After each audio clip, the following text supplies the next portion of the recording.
soy Adriana Lourdes Bautista Jaimes, su asesora en la unidad curricular Derecho de la Niñez y Adolescencia. Bueno, soy abogada, egresada de la Universidad Católica de Táchira, hace 21 años, especialista en Derecho Procesal, especialista en Derechos Humanos, magíster en Derecho Penal y Criminología, y también estudio, al igual que ustedes, pues en esta digna casa de estudios, el doctorado en Derecho y Relaciones Internacionales. Bueno, mi trayectoria profesional, estuve dentro del Poder Judicial durante 20 años, fui secretaria, asistente secretaria y fui juez de responsabilidad penal de adolescentes hasta el año pasado. El año pasado, pues, renuncié a mis funciones, ya a cuestiones netamente personales, y estoy dedicada hoy en día al área académica.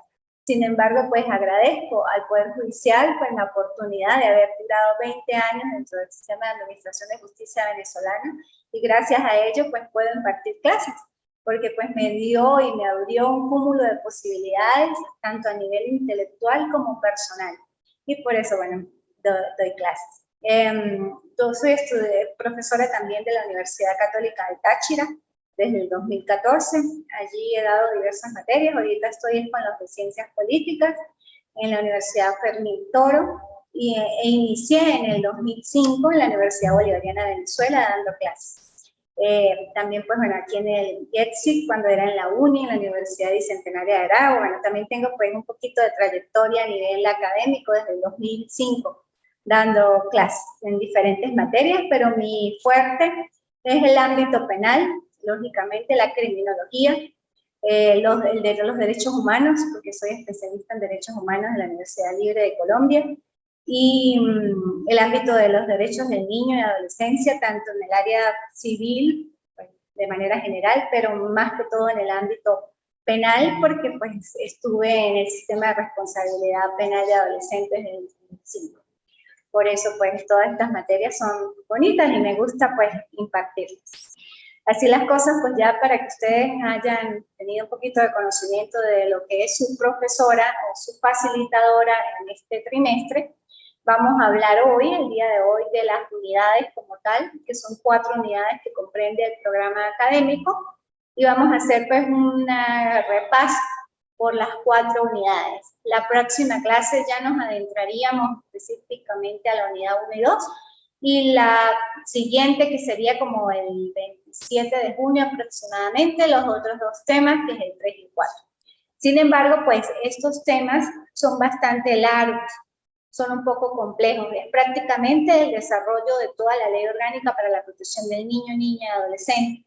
Por eso, o sea, el trimestre pues es relativamente corto.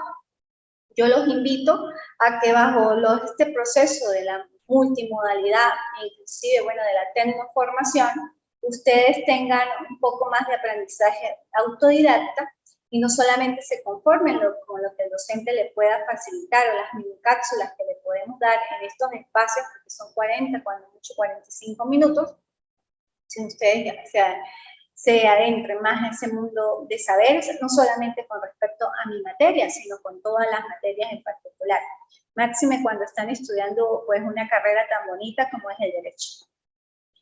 Ajá. De los derechos de la niñez y adolescencia, la unidad 1 la comprende las nociones básicas de los derechos del niño, niña y adolescente, y la forma de comprobar ese proceso de aprendizaje o la estrategia de validación de aprendizaje va a ser a través de mapas conceptuales.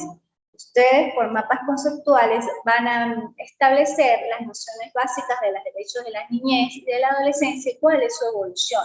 La evolución histórica a nivel universal y la evolución legislativa también a nivel universal. ¿Cómo fue la trayectoria para que efectivamente, bueno, pasara de la doctrina de la situación irregular aquí en Venezuela a la doctrina de protección integral de niño, niña, adolescente? ¿Cuáles fueron las leyes que se iniciaron hasta llegar a lo que hoy el día de hoy, la Ley Orgánica para la Protección del Niño y Adolescente, incluyendo cuántas reformas han habido dentro de la Ley Orgánica para la Protección del Niño, Niña y Adolescente? Y las nociones básicas del derecho de la niñez a nivel histórico, bueno, cómo fue en otros países su evolución, cómo fueron los niños verificándose que también tenían derechos y cómo fue la inclusión de esos niños dentro del ámbito de la administración de justicia, ¿no? Eso es lo que yo quiero que ustedes lo plasmen a través de mapas conceptuales. Puede ser un mapa conceptual. Cuando yo hablo de mapas conceptuales pueden ser dos, porque si vamos a hablar de la evolución histórica de los derechos del niño en general y luego la evolución legislativa, pues sería bueno que lo hicieran en dos como para que haya mejor concentración y verificación de las instituciones procesales, que no hagan una mezcla allí, sino que puedan determinar la evolución histórica de manera general y la evolución legislativa. Los mapas conceptuales tienen una estructura propia. ¿Cuál es la estructura? Casi siempre giran como las agujas del reloj. Hay un eje central en el medio y conforme a ese central van las conexiones de los distintos temas o ramificaciones del punto central. O existe un eje central en la parte superior y de allí las ramificaciones con sus conectores. Los conectores tienen que ser flechas o bueno, lo que ustedes coloquen allí dependiendo de la creatividad de cada uno y con conectores en palabras. No pueden solamente ser flechas direccionales, sino también tiene que haber conexión entre las palabras, por eso son mapas conceptuales, no son mapas mentales. Por eso, y tienen su estructura. En el software o en la red hay muchos paquetes tecnológicos donde ustedes de manera gratuita pueden hacer mapas conceptuales y les indican la forma de hacerlo. ¿Por qué un mapa conceptual es diferente a un esquema o a un cuadro comparativo? Y soy enfática en esto porque muchos estudiantes a veces me hacen son esquemas. Yo no estoy pidiendo esquemas, no estoy pidiendo cuadros comparativos, estoy pidiendo un mapa conceptual con su estructura de mapa conceptual y se va a evaluar bajo esa figura de mapa conceptual y allí está pues establecido en el aula virtual. Con respecto a la unidad 2, que es la protección integral del niño, niña y adolescente, allí vamos a ver los conceptos, los principios y lo vamos a evaluar a través de un trabajo monográfico. El trabajo monográfico también tiene su propia estructura, carátula lógicamente, introducción, índice, desarrollo, conclusión y referencias bibliográficas.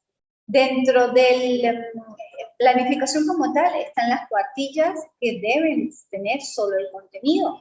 Ustedes se adaptan al cumplimiento de esa plantilla del trabajo monográfico. Un trabajo monográfico, si bien es cierto, lo constituye bases doctrinarias y bases teóricas de autores, pues lógicamente más conocidos, estos trabajos monográficos tienen que ser producto de reflexión propia.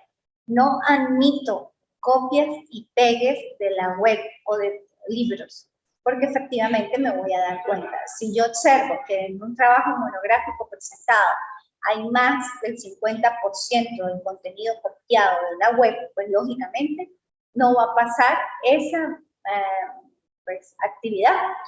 Si sale bien en las otras dos restantes, puede que apruebe, pero si sale de la misma forma, mal, haciendo uso solamente de copias y pegues de la web, pues el estudiante no está haciendo nada y lógicamente que va a reprobar la materia. Si bien es cierto, como les indiqué, estos espacios son tecnoformativos y les dan mucha flexibilidad al estudiante, en mi caso particular, soy rigurosa en el momento de corregir las actividades. Por eso no quiero copias y pegues de la web. Eso con respecto a la unidad 2, que es un trabajo monográfico. La unidad 3, que es el sistema de protección del niño, niña y adolescente, sus órganos y miembros, lo vamos a establecer o su forma de evaluar es a través de un resumen académico. Este resumen académico, como su misma palabra, es una síntesis de las instituciones procesales de la unidad 3 y el estudiante pues hará una reflexión propia y sintética sobre los puntos de la unidad 3. El resumen académico no necesariamente lleva índice, introducción, nada de eso, solamente si quieren carátula y lógicamente que sí las referencias bibliográficas. Y la unidad 4, que son las instituciones familiares, las definiciones básicas de estas, las vamos a realizar a través de un ensayo. El ensayo también tiene una estructura propia. Los ensayos dentro de su propio contexto tienen introducción, desarrollo y conclusión. Cuando yo digo que debe contener, esto es a los fines de que el lector, no solamente yo, soy su facilitadora, sino cualquier persona que pueda leer un ensayo, observe que lo primero que está leyendo es la introducción, es como el abreboca sobre el tema que está tratando. Posteriormente viene el desarrollo, que es el desarrollo, la evolución de lo que usted colocó en la introducción, y la conclusión, que casi siempre termina con conectores en palabras. Por decir, finalmente concluyo que por los razonamientos antes expuestos, considero, así es que termina. No me estoy refiriendo a que ustedes en el ensayo me van a colocar introducción es esto, desarrollo es esto, conclusión es esto, no, porque un ensayo no lleva títulos ni subtítulos, sino me refiero es que dentro de su estructura o en su cuerpo como tal debe estar desmembrado en esas tres partes. Sí debe llevar, pues lógicamente, referencias bibliográficas. Y si ustedes hacen cita o colocan algún tipo de definición, pues tiene que, con comillas, y referenciarlo. Que no debería de ser porque los ensayos casi siempre son reflexiones abiertas, ¿no? No deben ser copias de nada, sino procesos de internalización y en este caso de internalización de las instituciones familiares, que es la unidad 4.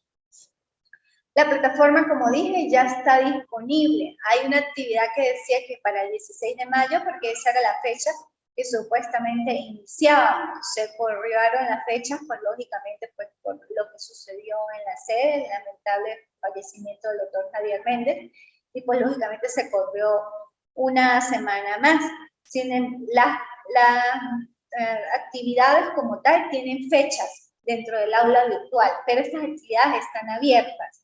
No quieren decir que, por lo menos para el 30 de mayo, que es este lunes, tienen otra, la del 16 de mayo, que era el mapa conceptual, ya estaba establecido, pero ustedes la pueden hacer hasta el 11 de julio del 2022. O sea, todas las actividades están totalmente disponibles y abiertas para ustedes en la oportunidad que tengan, porque yo sé que pueden estar estudiando otras carreras o trabajan, bueno, tienen ocupaciones, pueden hacerlas en cualquier momento, pero eso sí, hasta el 11 de julio del 2022, 23:59 de la noche, hora militar, o 11 de la noche, ¿ok?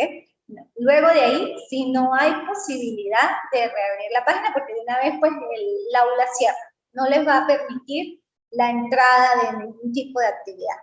Pero saben que hasta el 11 de julio tienen oportunidad de realizar todas estas actividades. Ahora bien, bueno, vamos a dar, habiendo hablado del plan de evaluación, de más o menos de los temas, de los parámetros en la forma de evaluación, vamos a adentrarnos un poquito a lo que es el contenido, haciendo un recorrido por las 4 unidades de manera general, que es el día de hoy, y como dije, la clase siguiente ya explicaríamos bien lo que es la unidad 1, la unidad 2 y la siguiente clase, porque solamente voy a dar 3 clases de manera así multimodal, porque el estudiante también puede venir para acá a ver la clase y pues conversar y socializar conmigo. ¿Por qué solamente 3 clases? Bueno, en primer lugar porque estas clases ya las he dado en diferentes trimestres. El estudiante que esté ávido de conocimiento puede colocar mi nombre, Adriana Bautista, Derechos de la Niñez y la Adolescencia, y va a encontrar las clases pregrabadas de los anteriores trimestres. O sea, es lo mismo, es repetir lo mismo. La alumna no ha sido reformada, la última reforma fue el 8 de junio del 2015, y pues lógicamente pues se mantienen todas sus instituciones. ¿Ok? Por lo que pues pueden hacer uso de eso. Y pueden pues asistir a las otras 2 clases que esas sí son planificadas y que también pues me gusta darlas con el objeto pues de conocer al estudiante, ver su interés también, ¿no? Por la materia, por su estudio, por su carrera, que también eso es importante para nosotros como docentes, porque no solamente venimos aquí a hablar y hablar, sino también que yo verifique que el estudiante está presto y que está dispuesto a aprender un poco de lo que pues uno puede saber, porque no me las sé todas tampoco. Soy una mujer imperfecta y pues también estoy aquí para aprender y aprendo todos los días de mi vida. ¿Okay? Bueno, Así las cosas, pues, en cuanto a la historia o a la unidad 1, que es las nociones básicas del derecho a la niñez y la adolescencia, su evolución histórica, pues, bueno, se remonta desde 1924, más o menos, inclusive desde el siglo XIX habían avistamientos de lo que eran los derechos de los niños, niñas, adolescentes.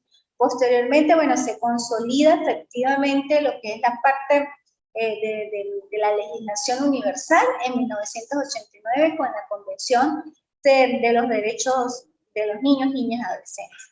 Sin embargo, en el curso de esa evolución existen casos relevantes que conllevaron a que a nivel universal se establecieran mecanismos internacionales y que luego esos mecanismos internacionales fueran asumidos como tratados por los distintos estados partes. Verificaron que efectivamente era necesario poder regularizar los derechos de los niños. ¿Por qué? En el año 1948 aproximadamente, en el siglo XIX, fue parte del siglo XX, ocurrió algo muy conocido con una niña que fue como un hito novedoso en Estados Unidos y fue lo que pues prácticamente le abrió los ojos al mundo en general para poder efectivamente tratar de regularizar los derechos de esta niña. Esto fue un caso de una niña de nombre Mary Ellen, que efectivamente pues fue ultrajada por sus cuidadores, sus padres fallecieron y pues ella fue relegada a una casa donde la cuidaban, pero en esa casa pues lógicamente los que la cuidaban no eran sus padres y era maltratada. La trabajadora social, en esa época igual existían trabajadores sociales, fue a esa casa, verificó las condiciones de esa niña y pues lógicamente pues, interpuso una demanda ante un tribunal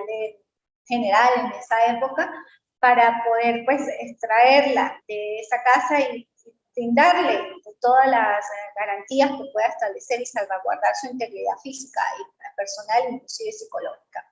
En un primer momento, pues la trabajadora social no fue tomada en cuenta porque no existían leyes a favor ni en contra de los niños, o sea, no había una regulación legal, pues lógicamente eso fue como desestimada, esa solicitud. Luego, pues esa trabajadora insistente y estudiosa verifica que en esa época se regulaban sí los animales y de los animales pues se les daba un trato preferente de salvaguarda inclusive de sus derechos. Y cambiaron la demanda a que la niña pertenecía al reino animal y que como pertenece al reino animal pues era objeto de salvaguardarle sus derechos. Bajo esa premisa y bajo como la forma de comparación con la ley, de asemejarla a que si los animales tienen derechos, porque un ser humano, en este caso un niño, no le puede ser respetado sus derechos. Pues efectivamente ganó la demanda, fue extraída de la casa de esos cuidadores y posteriormente fue la trabajadora social que cuidó de esa niña. A raíz de ese caso, pues como tan emblemático y demás, que fue como universal, pues se fueron constituyendo las diversas legislaciones en diferentes países del mundo, ya que los niños, pues en esa oportunidad, como dije, eran relegados, no tenían derechos, en esa época en Estados Unidos y en otros países, pero sobre todo allá, pues que era como que lo que más se avistaba. Los niños pues trabajaban en fábricas de carbono, en diferentes fábricas, o los prostituían, no había un mecanismo de salvaguarda y de regulación inclusive de conducta, ¿no? De comportamiento, porque recuerden que en el área de niños, niñas y adolescentes están como las dos vertientes, el sistema de protección integral y el sistema de responsabilidad penal de adolescentes, porque también ustedes saben que un adolescente o un niño puede transgredir la norma, y en este caso la ley penal, puede constituir delitos, que eso lo vamos a ver más adelante, también pues de manera general, ¿no? No lo pide el programa, pero es necesario que ustedes determinen en sus mentes los dos sistemas de protección, en todo caso, estos dos sistemas que albergan la Ley Orgánica para la Protección del Niño, Niña y Adolescente. Bueno, posteriormente a esa situación emblemática, pues ya más o menos constituye las leyes, van creándose los diferentes mecanismos de salvaguarda, entre ellos en el año 1924, la Sociedad de las Naciones Unidas aprueba la Declaración de Ginebra sobre los Derechos del Niño, luego en 1946 se crea la UNICEF, y posteriormente en 1989 pues, se da vida al 20 de noviembre específicamente a la Convención sobre los Derechos de los Niños, Niñas y Adolescentes, como Tratado Internacional de las Naciones Unidas, que la mayoría de los países pues lo han suscrito y han ratificado esta convención. Lógicamente que en 1946, del 24 y además, pues hay otras formas de regulación dependiendo de cada país, y hay regulaciones universales, pero las más, por decir, importantes que se manejan en este ámbito fueron la de 1924, luego de 1946 como la creación de UNICEF, y en 1989 la declaración y la creación como tal de la Convención sobre los Derechos de los Niños, Niñas y Adolescentes. Posteriormente, en esa convención hay puntos particulares a tratar.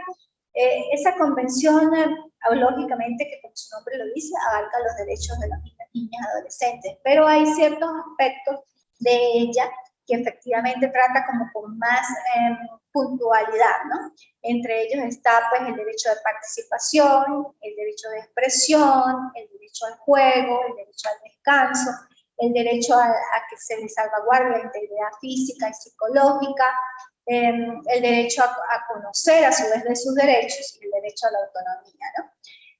Ha sido un punto álgido y discutido lo que es el derecho a expresión y participación, porque bueno, se saben que los niños, niñas y adolescentes, pues si bien desde cierto punto de edades pueden tener responsabilidades civiles y responsabilidades penales, hay otros que, por lo menos, que responsabilidades políticas no pueden tener. O sea, como el derecho al sufragio debe tener efectivamente 18 años aquí en Venezuela para poder hacer uso del derecho al sufragio, el derecho al voto.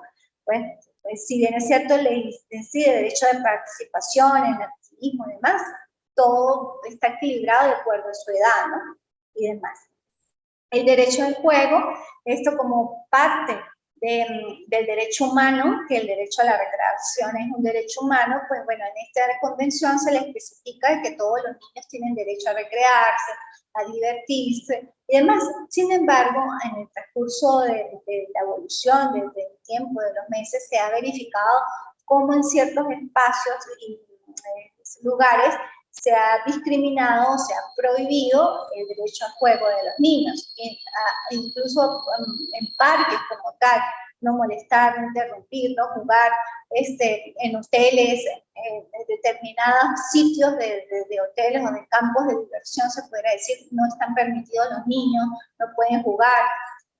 Todo, pues, a pesar de que les da la garantía y les dan los derechos, lógicamente, pues también cierra y limita ese tipo de derechos. Pero como tal, pues la convención lo que busca es efectivamente poder salvaguardar los derechos del niño. Sobre esa convención, pues lógicamente trata, y es lo que estableció en su primer momento, la doctrina de protección integral de los niños, niñas y adolescentes. ¿Por qué la doctrina? Porque antes de que se hiciera la convención, la mayoría de los países habían adoptado la doctrina de la situación irregular de los niños, niñas y adolescentes.